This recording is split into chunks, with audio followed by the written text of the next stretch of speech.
선지자 요나가 받은 그 명령은 거절하고 싶은 명령이었습니다. 그는 아수르의 수도인 니느웨로 가서 회개의 메시지를 전하라는 하나님의 명령을 받았죠. 그러나 그는 그 명령에 불순종하고 다시스라는 곳으로 도망쳤습니다. 그렇다면 그는 왜 하나님 명령을 순종하지 않았습니까? 그 이유는 그가 가야 할 곳이 니느웨이기 때문입니다. 니느웨는 아수르 나라의 수도였는데 이 아수르 나라는 그 당시 가장 악랄하고 무자비한 그런 나라였고, 특히 다른 나라에 대해서는 어찌됐든지 간에 이스라엘 나라를 걸핏하면 괴롭혔던 그런 몹쓸 나라였습니다. 요나는 니느웨가 하나님의 심판을 받고 망하기를 바랐을 것입니다. 망해야죠. 때문에 그는 니느웨로 가는 대신 다시스로 가는 배를 탔습니다. 그러자 하나님께서는 그가 탄 배를 심한 풍랑으로 치셨고, 결국 그는 제비 뽑혀서 배에서 바다로 던져졌습니다. 그러나 하나님께서는 큰 물고기를 예비하셔서 그를 건져주셨고, 다시 한번 그에게 명령하십니다. 다시스로 니느웨로 가서 회개를 촉구하라. 할 수 없이 요나가 이제 니느웨에 갔죠. 가서 얘기를 합니다. 이제 40일이 지나면 이 성이 완전히 무너질 것이다. 뭐 이러고 저러고 긴 말 안 하고 그 얘기만 했어요. 아마 그 신보가 내가 하는 얘기를 귀담아 듣지 않았으면 좋겠다 하는 마음이었을지 모르겠어요. 여러분, 요나의 얘기를 우리가 모르는 사람이 없습니다. 대부분. 근데 그가 가졌던 그런 몹쓸 마음, 그런 마음 상태에 대해서 자신에게 비춰서 한번 생각해 본 사람들이 얼마나 있을까 궁금합니다. 교회 학교 어린이 시절부터 다들 들은 얘기고 귀에 못이 박히도록 들었지만 내가 바로 요나와 같은 사람이라는 생각은 별로 안 하더라고요. 제가 보니까, 목회하면서 보니까. 저 사람은 요나 같아. 뭐 이 얘기는 많이 들어봤어요. 근데 내가 바로 요나와 같다고 얘기하는 사람은 한 번도 본 적이 없어요. 저 자신에게도 저 그렇게 한 번도 생각해 본 적이 없어요. 하여간. 그러니까 정말 하나님이 주신 말씀에서 단 한마디도 덧붙이지 않고 40일만 지나면 망할 것이다. 이 얘기만 딱 하고 끝냈어요. 그랬는데 전혀 예상하지 못했던 일이 벌어졌죠. 니느웨 사람들이 하나같이 금식을 선포하고 회개에 들어갔어요. 심지어 니느웨 왕까지도 굵은 베옷을 입고 제 가운데 앉아서 회개했다고 했잖아요. 가축들까지, 아마 금식이라는 표현이 좀 이상하지만 가축들 사료도 안 줬던 것 같아요. 자기들이 안 먹으니까 아마. 진정한 의미의 회개 운동이 일어났던 겁니다. 그러자 하나님께서는 원래 가지셨던 그 뜻을 돌이키시고 내리시겠다고 말씀하셨던 그 재앙을 거두으셨어요. 망하지 않게 해줬다는 얘기. 이 참 좋은 일이 일어난 건데 문제는 요나의 반응이었어요. 내가 전한 메시지를 듣고 회개했으니까 잘 됐다 이러고 넘어갔으면 괜찮을 텐데 요나가 어떻게 했어요? 회개하는 니느웨 사람들을 용서하시는 하나님에 대해서 심히 화가 났다고 했어요. 오늘 읽은 말씀 1절에 뭐라고 그랬어요? 요나가 매우 싫어하고 속내며. 모든 되어진 일이 전혀 자기가 기대했던 거하고 전혀 반대로 되기 때문에 화가 났다는 얘기예요. 화가 났어요. 불쾌했어요. 하나님이 그렇게 하신 결정이 싫었어요. 극도로 분노해요. 그런데 분명한 것은 요나의 분노는 아주 잘못된 분노다 하는 걸 우리가 알아야 됩니다. 사실 말해서 예언이 성취되었느냐 여부는 뭘 갖고 판가름해야 될까요? 하나님의 심판이 내리는 걸 가지고 하면 안 되죠. 아무리 하나님이 그렇게 전하라고 했더라도 그게 이루어지는 것보다는 그 심판을 거두어 가시는, 그 심판을 취소하시는 게 예언의 성취요, 예언의 진정한 의미의 성공이라고 말할 수 있다 이 말입니다. 하나님께서 예언자를 왜 보내시겠어요? 그냥 망하도록 하려면 그냥 놔두면 돼요. 하나님의 일꾼들을 보내서 회개하라고 촉구할 때는 하나님 마음 한구석에 이들도 내가 전하라고 한 이 말을 듣고 회개하고 내 품 안으로 돌아왔으면 좋겠다는 마음이 간절하시기 때문에 그런 거예요. 안 그러면 일꾼을 보낼 이유가 없죠. 일꾼을 보냈다는 건.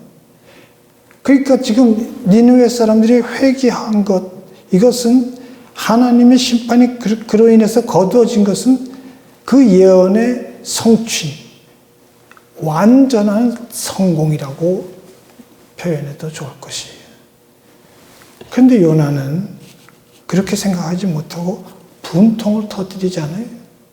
하나님께서 이스라엘 백성들만 사랑하셔야지 왜 못된 다른 민족까지 사랑하시는가? 못마땅한 거예요. 매우 불쾌했어요. 그래서 그가 한 얘기가 오늘 읽은 말씀 2절 말씀, 여호와여 내가 고국에 있을 때 이러하겠다고 말씀하지 아니하였나이까? 그러므로 내가 빨리 다시스로 도망하였으니 주께서는 은혜로우시고 자비로우시고 노하기를 더디하시고 이내가 그 시사 뜻을 돌이켜 재앙을 내리지 아니하시는 하나님이실 줄 내가 알았음이니이다. 길게 말했지만 한마디로 줄여서 말하면 내가 이럴 줄 알았어요. 그래도 선지자로 택함 받을 만한 자격이 있는 거예요. 하나님이 성품이 그러시니까 날 보내서 니느웨 사람들을 돌이키게 하려고 하신 거, 결과가 이렇게 될 줄 내 뻔히 알았기 때문에 내가 이거 안 하려고 그랬던 거예요. 이 몹쓸 인간들 다 쓸어버렸으면 좋겠는데 이렇게 건져주시니까 내가 영 불쾌하다는 거지. 참으로 편협한, 참으로 속이 좁은. 요나의 속 좁은 거는 아마 성경에 나오는 인물 가운데 가장 대표적인 인물이라고 할 수 있을 텐데 우리는 왜 이 요나의 사건을 거울 삼지 못하느냐 이거예요. 다른 사람들 얘기하지 말자고요. 나는 왜 요나를 보면서 나의 그런 잘못된 모습을 발견하지 못하고 고치지 못하고 있는가? 하나님에 대해서 모르면 모를진데 요나가 말한 것처럼 우리가 하나님의 성품 잘 알잖아요. 허물과 죄로 죽었던 우리를 살리시기 위해서 독생 성자 예수 그리스도를 보내실 정도로 자비로우신 하나님. 어떻게라도 살릴, 어떤 대가를 치르더라도 죄인들을 구원하시려고 하는 그 하나님을 알면서도 우리 마음속에 전혀 하나님이 하시는 일에 대해서 동의하는 마음이 이만큼도 없어요. 왜 그랬을까? 이게 우리가 좀 가슴에다 오늘 새겨야 될 것이 바로 이거 같아요. 왜 요나는 왜 이랬을까? 그렇기 때문에 오늘 읽은 말씀 쭉 보면은 오늘 읽은 말씀 하나님과 대화 중에도 그는 끊임없이 나 자신을 내세웁니다. 나. 그의 마음속에는 하나님의 생각, 하나님의 마음은 전혀 없어요. 하나님이 이 일을 시키셨음에도 불구하고 하나님의 심정은 전혀 고려하지 않고 다만 내 생각뿐이에요. 자신의 생각. 철저히 모든 상황을 자기 관점에서만 보고 있고 그렇게 해석했기 때문에 그게 잘못이라는 건 아니에요. 하나님이 자기를 사랑해 주시기를 원하는 게 잘못이란 얘기 아니에요. 왜 나만 사랑하셔야 되냐 이거예요. 하나님. 나를 사랑하는 것 이상으로 이방인들, 악인들도 사랑하시는 게 하나님스럽지 않아요. 분명히 우리가 알아야 될 것은 우리가 어떤 기준을 놓고 어떻게 판단하든 그거하고 상관없이 하나님 나라의 특성 중에 특성은 포용성이라는 겁니다. 그걸 안는 거예요. 우리가 생각할 때 더럽고 추해서라도 멀리하고 싶은 대상조차도 하나님은 맨발로 뛰어나와서 안으시는 하나님이세요. 그랬기 때문에 오늘의 제가 있고 그랬기 때문에 여러분이 있는 거예요. 하나님이 그때 치시기로 드릴 때는 여기 남아있을 수 있는 사람은 아무도 없어요. 아무도 없어요. 하나님 나라는 누구에게나 열려 있습니다.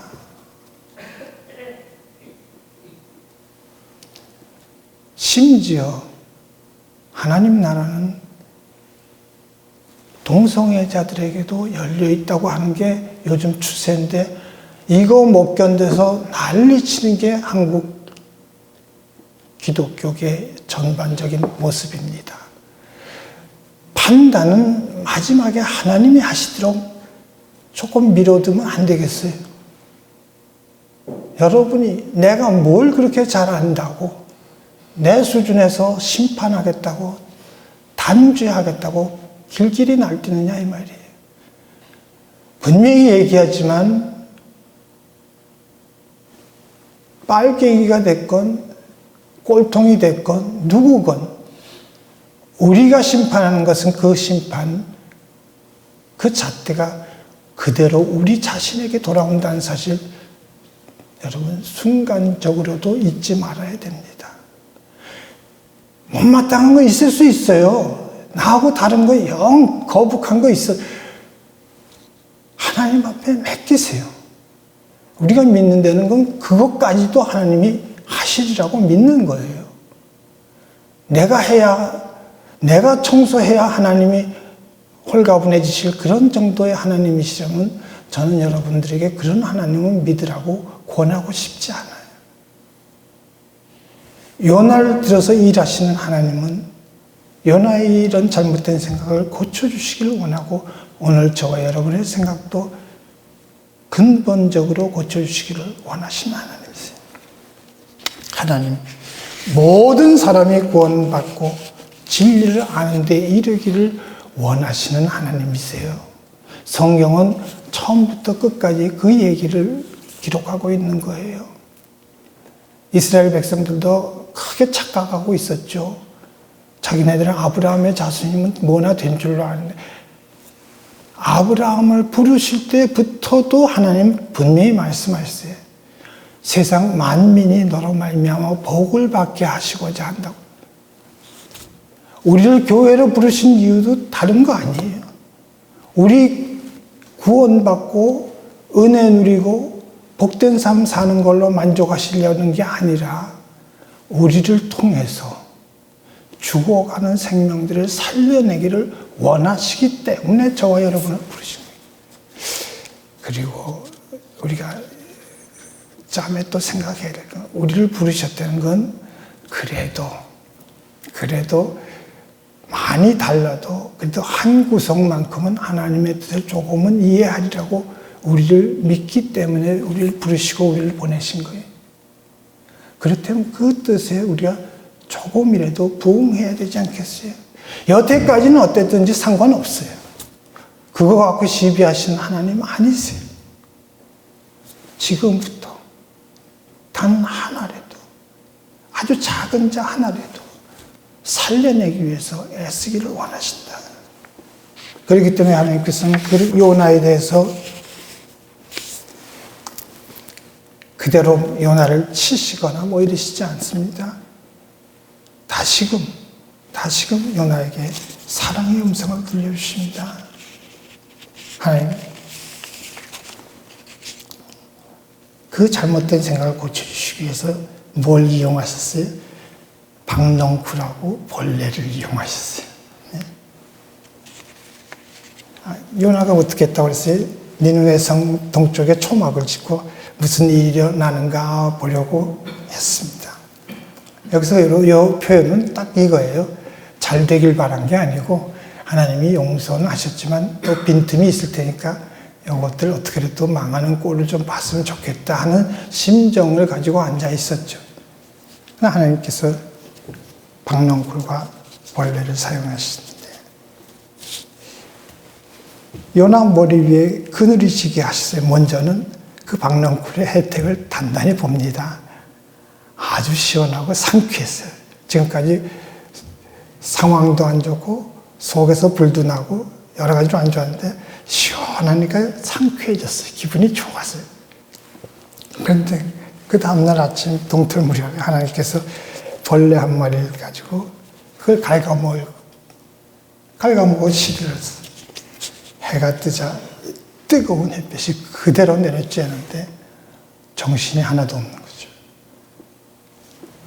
그러자 그건 뭐라 그래요? 두 번째로 죽기를 자청한다.